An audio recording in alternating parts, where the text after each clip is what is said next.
దీన్ని సరిగ్గా చూడండి. మీ అందరికీ తెలిసే ఉంటుంది ఇది ఏమిటో.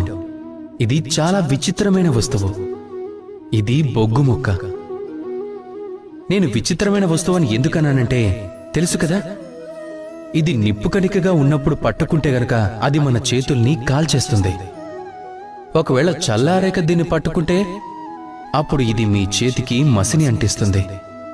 అంటే పరిస్థితి ఎలాంటిదైనా, అది చల్లగా ఉన్నా లేక వేడిగా ఉన్నా సరే, అది ఏదో విధంగా తమరికి తప్పక హాని చేయగలుగుతుంది.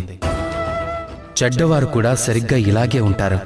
చెడు సహవాసం ఈ బొగ్గులాంటిదై ఉంటుంది. మీరు ఎంత గొప్ప పనిని చేసినా, ఎంత సాధించిన వారైనా సరే, అలాంటి వారు మీకు దగ్గరలో ఉంటే గనుక ఏదో ఒక విధంగా, ఏదో ఒక రూపంలో ఈ చెడ్డవారు మీకు హాని చేయకుండా వదలరు.